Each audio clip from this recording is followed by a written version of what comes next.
Unfortunately, that's pretty common on the stock axles that are found under the Jeep TJ and XJs. If your Jeep sees any moderate and harder trails, the stock brackets can end up looking like that, and this is why. Check this out. Stock bracket, small hammer,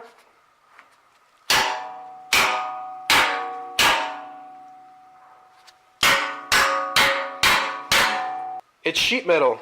It's 1/8 of an inch thick and it just won't hold up.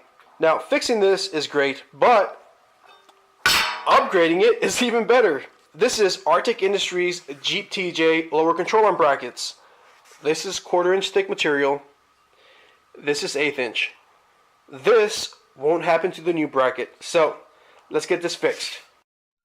The stock control arm brackets are held on by 3 welds. Fortunately, they're pretty easy to reach if you plan on using the grinder and a cutoff disc. And for cutoff disc, I'm using this Bauer 4.5 inch cutoff disc. It's a Harbor Freight brand.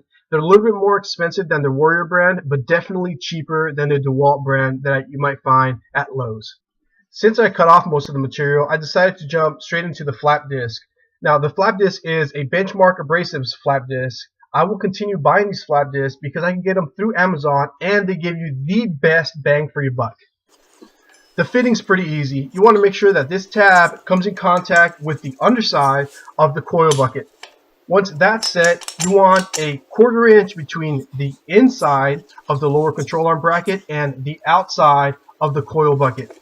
Artec has 2 versions of this bracket. One of them has the standard mounting bolt holes, and the second one mimics the stock bracket, which is the horseshoe slotted version. We decided to go with the standard mounting bolt holes since we're going to be using adjustable lower control arms.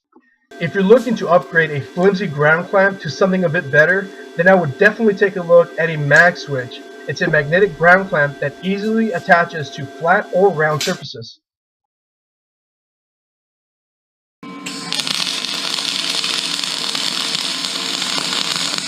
I'm using 035 dual shield flux core wire for this project, and I've had a few people ask me why I prefer using this type of wire over solid wire, where you can get that stack of dimes look and listen to the breaking frying sound. And really, it's not because one is superior over the other one. I just prefer using solid wire on thin material and dual shield on anything 3/16 and thicker. You do have to chip some slag, but I like to think of it as a reward, kind of like unwrapping an awesome present.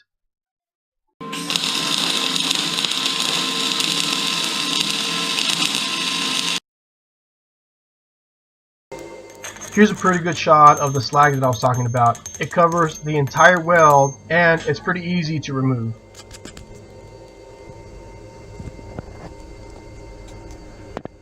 If you're going to leave your axle underneath your vehicle, I would recommend doing these 4 outside corner joints while the bracket is on top of a table for ease of welding.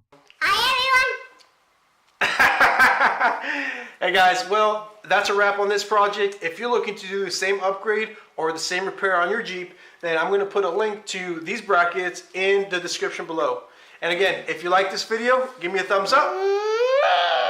And don't forget to subscribe for future projects I have going on here in the garage. I'll catch you guys on the next one.